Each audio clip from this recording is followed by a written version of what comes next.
오늘 우리가 함께 살펴보려고 하는 이 말씀은 여러분께서도 너무나도 잘 알고 계시는 이스라엘 역사상 가장 강력한 선지자 중에 한 사람인 엘리야의 등장을 보여주고 있는 말씀입니다. 우선 여러분께서 1절 말씀을 다시 보시면 길르앗에 우거하는 사람 중에 디셉 사람 엘리야가 아합에게 이렇게 말씀을 전했다라고 하죠. 내가 섬기는 이스라엘의 하나님 여호와께서 살아계심을 두고 맹세하노니 내 말이 없으면 수년 동안 비도 이슬도 있지 아니하리라. 하나님의 살아계심을 두고 맹세할 정도로 아주 엄중한 하나님의 말씀, 확실한 하나님의 말씀을 전하고 있습니다. 하나님의 말씀이 없으면 수년 동안, 이 수년이라는 것은 여러분께서 성경을 읽어보시면 3년 반에 해당하는 기간이죠. 이 3년 반 동안에 비와 이슬이 없으리라고 엘리야가 이스라엘 왕 아합에게 전하는 것으로 이 엘리야의 등장이 이루어지고 있습니다. 왜 하필이면 이 말씀 속에서 비와 이슬이 없으리라고 말씀을 할까? 자, 이 부분을 이해하기 위해서 오늘 말씀의 배경을 좀 살펴볼 필요가 있는데, 여러분께서 열왕기상 16장을 좀 읽어보시면 이 아합 왕이라는 사람은 이세벨이라는 시돈 사람 엣발 왕의 딸을 아내로 맞이하게 됩니다. 이 시돈 사람 엣발은 원래 바알의 제사장, 이름에서도 여러분께서 엿보실 수 있는 것처럼 엣발, 바알의 제사장이었습니다. 그런데 이 사람이 이제 시돈 왕이었던 펠레스라는 사람을 죽이고 베니게 지역에 32년 동안 왕으로 통치를 하게 되는데, 이 사람의 딸이 바로 이세벨이라는 여인이에요. 이 이세벨이라는 여인을 아내로 맞이한 사람이 바로 아합인데, 자, 바알의 제사장 엣바알의 딸이라고 했잖아요. 이런 여인을 아내로 맞이하고 난 후에, 자, 이 여인이 와가지고 이스라엘 땅에 무엇을 퍼뜨리겠습니까? 바알 숭배를 퍼뜨리게 되는 겁니다. 게다가 여러분께서 이 북이스라엘의 바알 숭배가 이렇게 퍼질 수밖에 없는 이유를 성경을 읽어보시면 충분히 발견하실 수가 있는데, 이 아합 왕이라는 사람이 성품만 두고 보자면요, 굉장히 좀 이리저리 마음이 잘 흔들리는 사람이에요. 모질고 못됐고 이런 사람 아닙니다. 약간 귀가 팔랑팔랑거리는, 그래서 아내의 말을 듣고 마음이 이리저리 잘 흔들리는 사람이에요. 그러니까 여러분, 이걸 생각해 보면 사람 중에서도 좀 타고난 강성인 사람이 있는가 하면 좀 부드러운 사람도 있고, 근데 우리는 일반적으로 이 성품상 좀 부드러운 사람 보면 저 사람은 괜찮은 사람이고 착한 사람이고 이런 이야기를 하는 경향이 있잖아요. 그런데 성경 기자는 그렇게 평가하지 않습니다. 기본 타고난 성품이 좋은 사람이 좋은 사람이라고 하는 게 아니라 누구의 말에 귀를 기울이는가.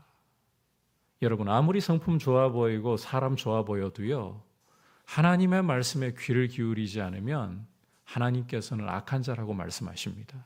이 아합이라는 사람은 성품만 두고 보자면 실은 나쁜 사람 아닙니다.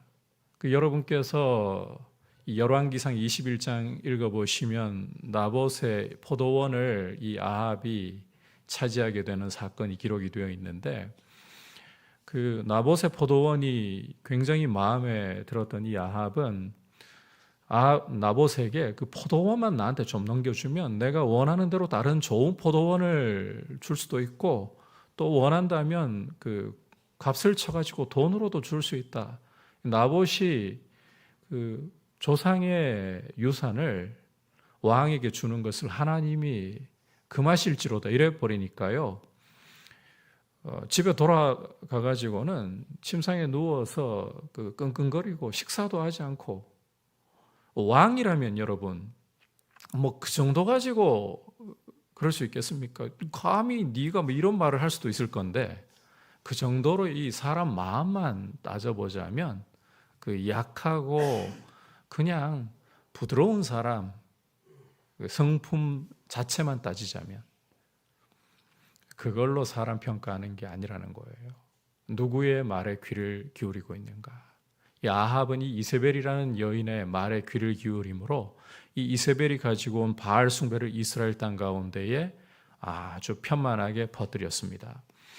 자, 그런데 이 바알 숭배라는 것은 여러분께서 그 성경의 배경이나 문화를 조금만 공부를 해보시면 알 수가 있는 부분인데, 팔레스타인 사람들에게 풍요와 비의 신으로서 비를 주관하고 풍요를 주관하는 것이 바알이다, 이렇게 여겨지고 있었습니다.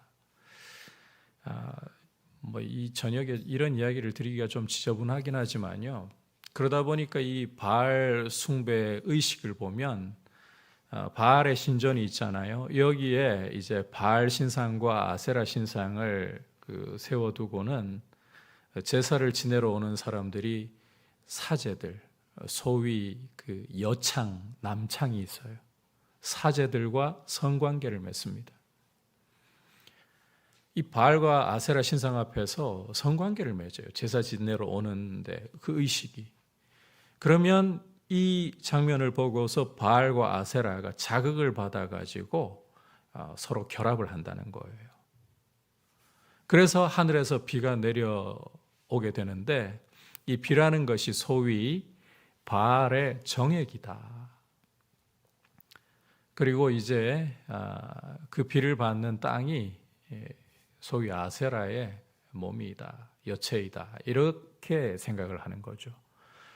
그걸로 이제 땅에 풍성한 소출이 일어난다라고 생각을 하는 거예요. 여러분께서 민수기 13장을 읽어보시면 이스라엘을 정탐했던 12지파의 정탐꾼들이 보고하는 내용을 보면 가나안 땅의 소출이 어떠했습니까? 에스골 골짜기에서 이 포도를 가지고 오는데 우리 생각하는 그냥 한 송이 손에 들고 올 수 있는 송이였습니까? 아니었죠. 그 송이가 얼마나 컸으면 나무에 꿰가지고 메고 왔잖아요. 가나안 땅에 이 소출이 굉장히 풍성했고 비옥했어요. 이 비와 이슬을 통해서 가나안 땅은 젖과 꿀이 흐르는 땅이라고 불릴 정도로 풍성했습니다. 문제는 이렇게 바알을 섬기고 있는데 그 이스라엘 사람들은 원래 농경 문화 아니었잖아요. 이들은 조상 대대로 목축을 하던 사람들이었잖아요. 그런데 가나안 땅에 들어와 보니까 바알을 숭배하고 있고, 바알 숭배라는 것이 바알이 비를 내려주고 소출을 주는 신이다. 그런데 이게 농사가 안 되고 소출이 시원찮으면 이스라엘이 따라갈 필요도 없을 거지만 진짜 풍성하게 소출이 이루어진단 말이에요. 바알을 잘 섬기고 있는데. 게다가 이 바알 숭배라는 것은 이 성적인 쾌락이 포함이 되어 있기 때문에 더 끌려가기 쉬운 일이라는 말입니다. 이런 이 바알 숭배가 이스라엘에 이세벨을 통해 들어오니까요, 여로보암이 이제 이스라엘 초대 왕이 되어 가지고 베델과 단에다가 금송아지를 세우고 우상 숭배를 한 것 플러스 바알 숭배가 들어와 가지고 북이스라엘 땅은 난리도 아닌 겁니다.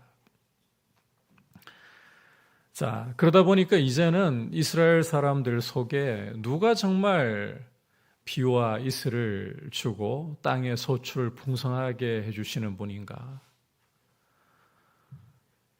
이 혼돈이 있는 거예요.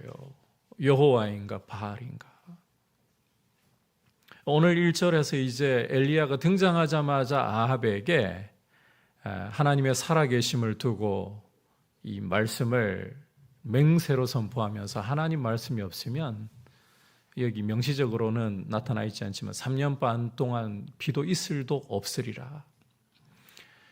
많은 사람들의 생각 속에 바알이 비를 내려주고 풍요한 이 소출을 준다.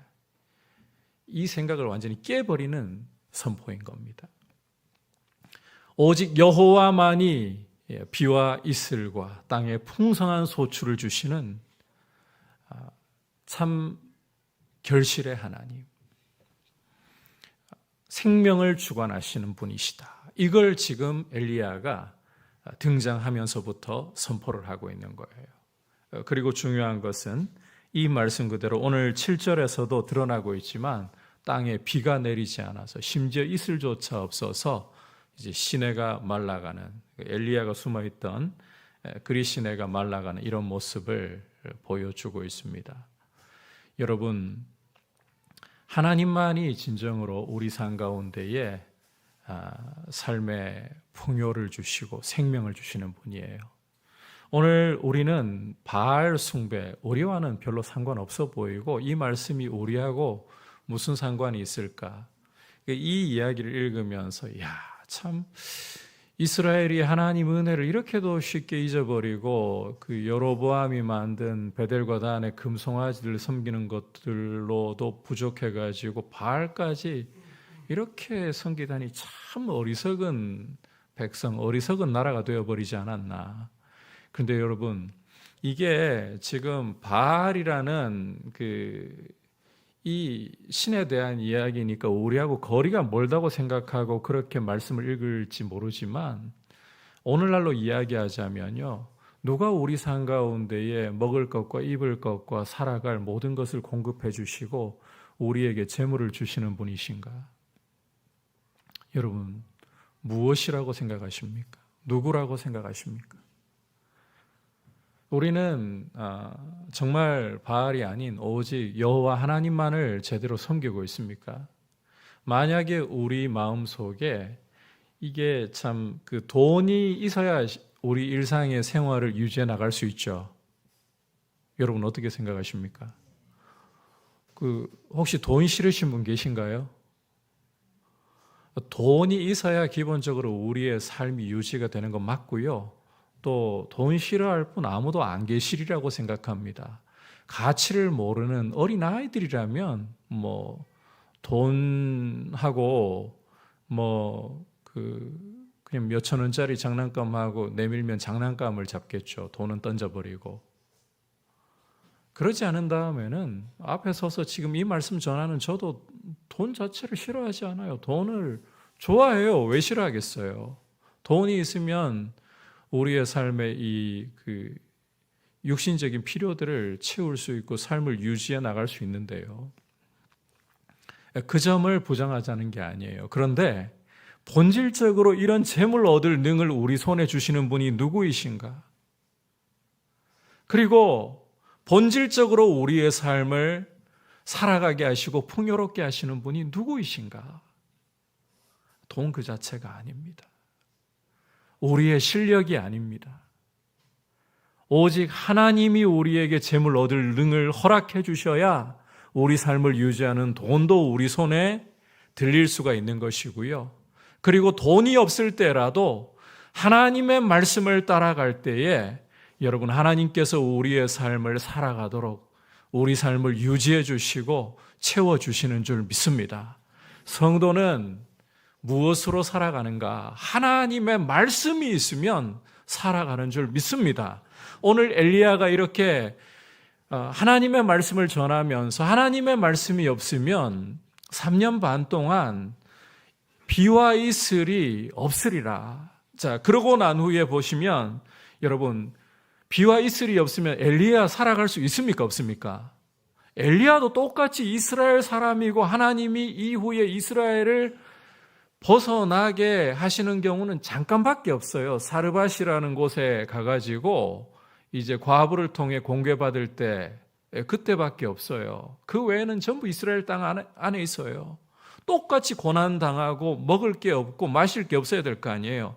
그런데 여러분께서 2절부터 오늘 6절까지의 말씀을 보시면 엘리야를 그리 시내가에 가서 거기에 지내게 하시죠. 거기에서 이제 물이 마를 때까지 이 시냇물을 마시게 하시면서 저녁에 또 아침에 무엇을 보내십니까? 까마귀를 보내셔가지고 먹을 것을, 여기 보시면 떡과 고기를 아침 저녁으로 이렇게 공급을 해주시잖아요. 여러분, 우리의 삶을 정말 살아가게 하시는 분은 하나님이시고, 우리 삶 가운데에 비록 가진 것이 없어서 때로는 어떻게 살아가야 하나 이런 고민이 일어날 때에도 하나님의 말씀을 따라 순종하고 말씀이 있다면 하나님은 우리의 삶을 진정으로 채워주시고 살아가게 하시는 줄 믿습니다. 그래서 여러분께서 신명기 8장 3절을 보시면 사람이 떡으로만 살 것이 아니요 무엇으로? 하나님의 입에서 나오는 모든 말씀으로 사느니라. 그리고 우리 주님께서도 공생애를 시작하시면서 광야에서 마귀에게 시험 당하실 때에 40일을 줄이신 후잖아요. 시험 당하실 때에 눈앞에 보이는 이 돌을 떡으로 바꾸어 먹으라. 이 시험 당하실 때에 신명기 8장 3절을 인용하시면서 인간이 살아가는 것은 근본적으로 하나님의 입에서 나오는 말씀을 통해서다. 그러므로 여러분, 오늘 이 말씀 앞에서 사람이 진정으로 살아가는 것은 하나님의 입에서 나오는 모든 말씀으로 사는 것이다. 이 사실을 다시 한번 되새기면서 내 손에 재물 얻을 능이 있는 것도 하나님이 주셔서 내가 이렇게 재물을 얻게 되는 것이고, 또 재물이 내 손에 남들과 비교해도 참 많이 주어지지 않을 때라도 비록 하나님이 많은 재물을 주시지 않으나 내가 살아갈 수 있도록 내 삶을 열어 먹을 것과 입을 것과 필요를 채워주시는 분이 하나님이심을 내가 신뢰하고 말씀의 길로 걸어가겠습니다. 그럴 때에 하나님께서 또 돌보시고 엘리야처럼 까마귀를 보내서, 우리의 까마귀를 보내셔서 먹을 것과 입을 것과 쓸 것을 공급하시는 이 은혜를 경험하면서 주님과 동행할 수 있기를 주님의 이름으로 축복합니다. 아울러 이제 오늘 말씀에서 또 한 가지를 좀 더 이야기를 드리려고 하는데, 지금 이 엘리야가 아합 왕에게 찾아와 가지고는 여호와의 말씀을 전하고 있잖아요. 하나님의 살아계심을 두고 맹세하면서 하나님 말씀 없으면 3년 반 동안 비도 이슬도 내리지 않는다. 이 하나님의 말씀을 전하고 있는 건데, 여러분, 야고보 장로님은 이 말씀을 가지고서 조금 다른 관점으로 접근을 합니다. 여러분께서 야고보서 5장 17절을 읽어보시면 엘리야에 대한 이야기를 기록을 하면서 그가 비가 오지 않기를 간절히 기도하며 3년 반 동안 비가 오지 않았고, 그가 다시 비가 오기를 기도하며 하늘이 비를 내리고 땅이 채소를 맺었다. 이렇게 야고보서 5장 17절과 18절에서 엘리야에 대해서 말씀을 하고 있어요. 여러분, 하나님의 말씀을 엘리야가 전하고 있는 모습만 오늘 말씀에서 보지만, 엘리야는 이 하나님의 말씀을 받았을 때 문자 그대로 말씀을 전하는 것으로 끝내지 않았습니다. 이 말씀이 이스라엘 땅 가운데 이루어져서 여호와께서 비를 주관하시는 분이고 여호와께서 땅에 소출을 주시는 분이다. 이걸 드러내게 되는 데는 엘리야의 간절한 기도가 포함이 되어 있었다는 사실을 우리가 주목할 필요가 있습니다.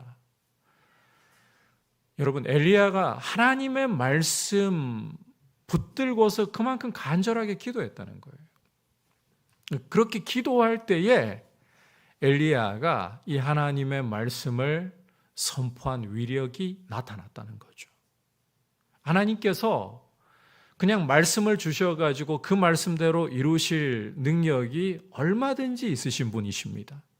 그런데 하나님께서는 이걸 바꾸어서 이야기하자면 엘리야의 기도를 사용해가지고 이스라엘 땅 가운데 비를 멈추시고 여호와가 하나님이시다, 상천하지의 유일하신 하나님이시다, 이 사실을 드러내 보이시기를 원하셨고, 또 하나님께서 때가 되어서 3년 반이 지나가지고 비를 내려주심으로써 이것은, 비가 안 내린 것은 그저 우연이 아니라 정말 하나님이 비를 멈추신 것이었다. 이것도 엘리야의 간절한 기도를 통해서 보여주시기를 원하셨다는 거예요. 여러분, 거듭 말씀드리지만 하나님께서는 당신의 말씀을 선포하시고 그 말씀대로 그냥 이루심으로써 당신의 역사를 세상 가운데 나타내실 수도 있습니다. 그럼에도 불구하고 하나님께서는 우리가 기도하는 것을 통해서 당신의 역사를 이 땅 가운데에 이루시면서 우리 기도를 통해, 우리의 동역을 통해 일하시기를 정말 원하고 계신다는 사실이에요. 지난 주일에 박민호 목사님 오셔서 주님이 가르쳐 주신 기도라는 제목으로 말씀을 전하셨잖아요. 저도 어디죠? 갑자기 나라가 생각이 안 나네요. 치앙라이만 생각나고 태국.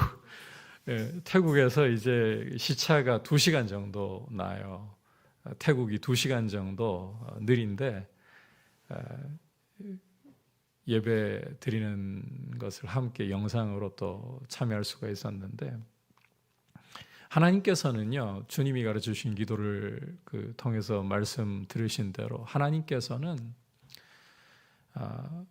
당신의 뜻이 이 땅에 이루어지기를 우리의 기도를 통해서 그 일이 이루어지기를 정말 원하고 계시는 분이세요. 그래서 말씀을 주신다는 것은 그 말씀이 이루어질 거니까 우리는 그냥 손 놓고 이제 하나님 다 하실 거니까 알아서 하시겠지 하고 그냥 있는 것이 아니라 그 말씀을 붙들고 그 말씀이 이루어지기를 기도하면서 여러분 기다려야 되는 거예요. 엘리야가 그렇게 하나님의 말씀을 붙들고 그냥 기도한 것도 아니고 야고보 장로님은 간절히 기도한직이라고 말씀을 하고 있습니다. 여러분, 이 성경에 있는 이 모든 말씀은 하나님이 우리에게 주신 약속들이에요. 그리고 여러분, 이 성경에 있는 모든 약속들은 예수 그리스도 안에서 다 이해가 된다라고 사도 바울은 고린도 교회에 보내는 편지에서 분명히 말씀을 하고 있습니다. 그런데 이 이해가 되는, 그리스도 안에서 이해가 되는, 반드시 이루어지는 하나님의 말씀이 우리 삶 가운데에 이 땅 가운데 이루어지는 것을 하나님은 우리 기도를 통해 원하고 계신다는 사실을 기억하시고, 여러분, 하나님의 역사를 보기를 원한다면 적극적으로 기도하는 모습을 우리가 가질 필요가 있습니다. 깨어 기도할 수 있기를 축복합니다. 기도야말로 하나님의 말씀이 이 땅 가운데 이루어지는 것을 볼 수 있는 이 안경을 끼는 것과 같아요.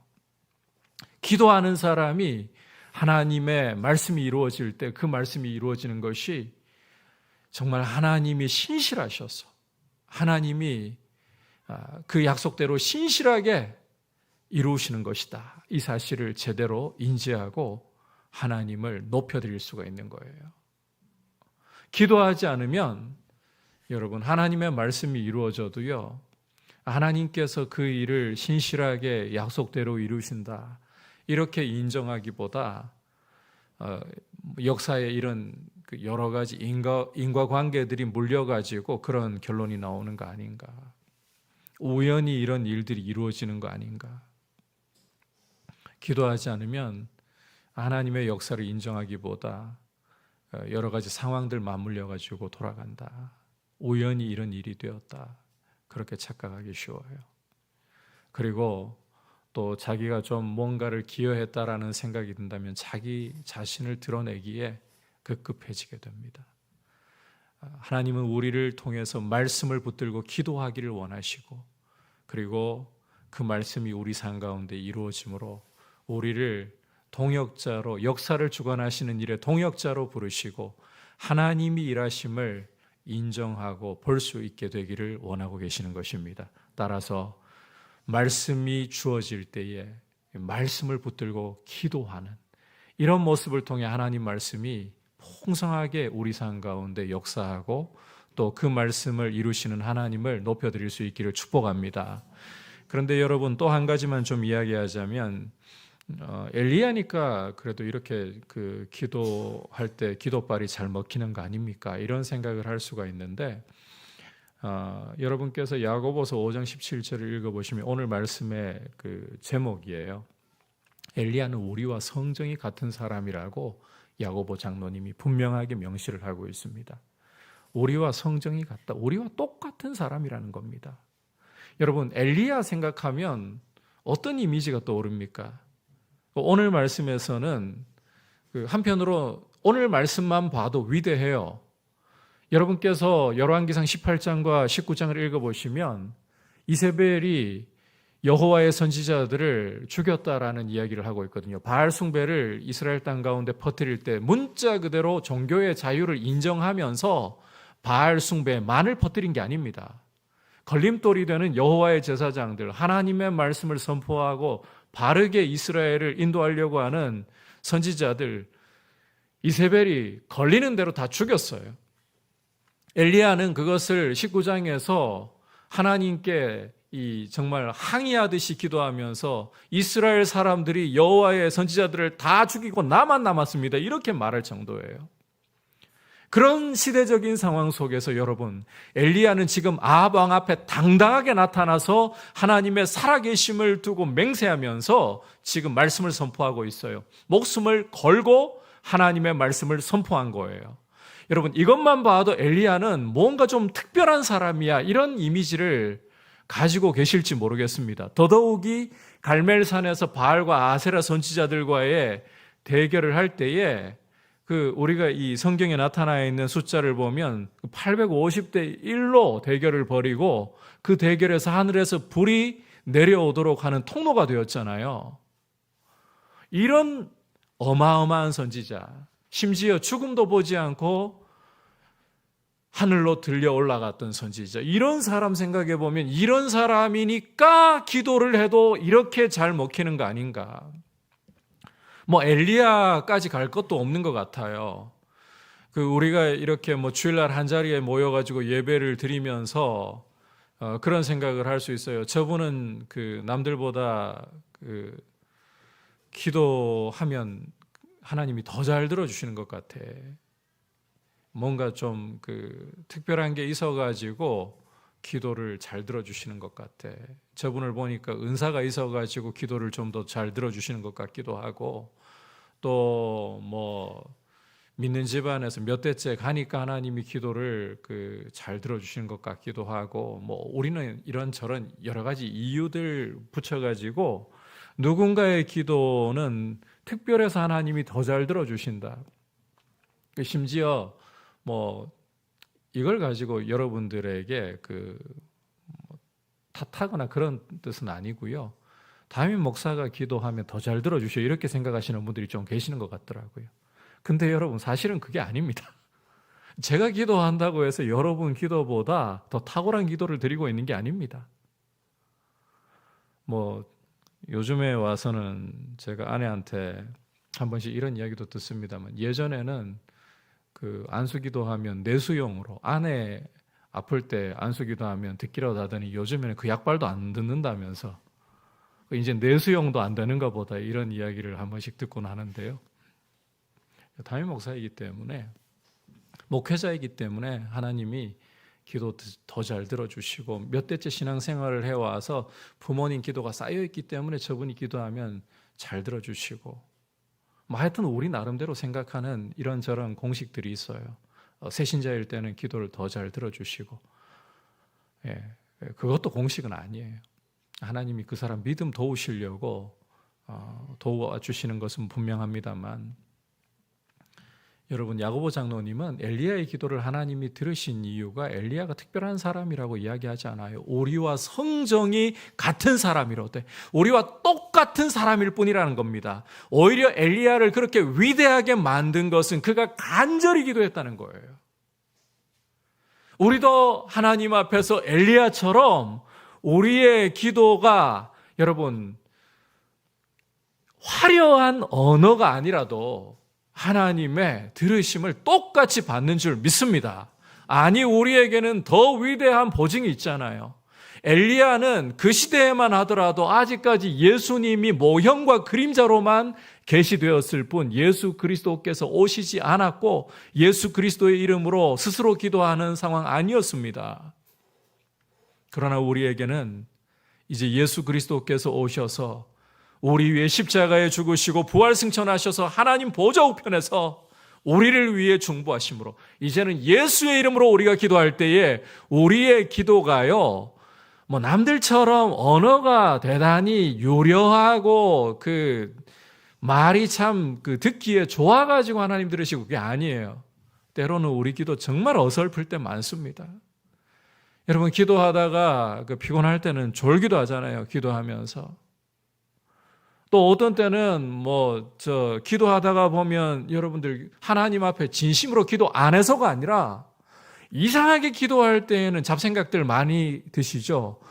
일하다가 예배 드리러 와가지고 앉아있으면 기도할 때 보면 갑자기 일하다가 빠뜨린 거 이런 것들이 그때 다 생각이 나요. 우리 주부들께서는 집에 가스불은 혹시 끄고 나왔나 이것부터 생각해가지고 별의별 누구하고 약속했던 거 또 지금까지는 아무 걱정도 근심도 안 들다가 기도하는 시간에 온갖 걱정 근심 이게 다 몰려와요. 그러면서 하나님께 기도하려던 게 또 끊기고 그런 잡생각들 속에서 있다가 아차 내가 또 이런 생각들을 가지고 하나님 앞에 기도하면서 이러고 있나 또 마음을 다잡고 다시 원점으로 기도를 시작하기도 하고 이런 어설픈 기도를 우리가 드리잖아요. 이런 우리의 어설픈 기도를 할지라도 우리의 기도가 연락될 수 있는 것은 예수 그리스도의 중보하심 때문에, 그리고 우리의 기도가 이 하나님 보좌 앞으로 올라가는데 요한계시록 8장을 보시면 향연과 함께 올라간다 그러잖아요. 그리스도의 그 중보하심으로 우리 기도는 참 형편없으나 마치 향연과 같이 하나님이 받아주심으로, 그리고요 우리 기도를 들으시기 위해 요한계시록 8장 보시면 하늘이 반 시간 동안 고요하더니, 요한계시록 4장 5장 보시면 하나님을 찬송하는 것이 이 하늘에 가득 차 있는데 그때는 이게 조용하다 하잖아요. 진짜 찬양이 없어진 게 아니라 그렇게 표현한 것뿐이에요. 찬송 소리마저 잠잠하게 하실 정도로 기도에 귀를 기울이고 계신다. 그러므로 여러분, 우리가 주님 앞에 주님의 그 보혈의 공로 생각하고 주님의 이름 가지고 기도할 때에 하나님은 우리의 기도를 엘리야의 기도 못지않게, 의인의 간구는 역사하는 힘이 많습니다. 우리의 기도를 엘리야의 기도 못지않게 들으신다는 거예요. 이 확신을 가지고 엘리야 니까라고 하지 말고 나의 기도도 그리스도 때문에 나의 참 연약한 기도라도 하나님은 듣기를 원하시고 그 기도를 통해서 당신의 말씀을 이 땅 가운데 이루어 가시면서 하나님의 나라가, 하나님의 이름이 선포되고 높아지시기를 원하신다. 이 사실을 기억하고 여러분, 기도에 힘쓸 수 있는 각자의 자리에서 시간이 날 때마다 주님을 부르고 주님께 기도하면서 주님의 뜻이 이루어져 가는 것을 볼 수 있기를 축복합니다. 오늘 말씀 두 가지 꼭 좀 기억하십시오. 첫 번째는 여러분, 바알이 아니라, 오늘날 표현으로 바꾸자면 돈이 아니라, 우리의 재물 얻을 능이 아니라 하나님이 우리의 공급자이시고 우리에게 생명을 주시는 분이시다. 그분의 말씀 붙들고 걸어갈 때에 하나님이 우리 필요를 채우신다. 그리고 하나님께서는 우리의 기도를 통해 역사를, 말씀을 이루어가기를 원하신다. 우리가 엘리야가 아니어도 상관없어요. 엘리야를 엘리야 되게 했던 것은 기도라는 사실 기억하시고, 우리도 기도할 때 엘리야보다 이제는 그리스도 때문에 더 우리의 기도를 귀하게 받으시는 줄 믿고 기도를 힘쓰면서 주님 앞에 서 있기를 축복합니다.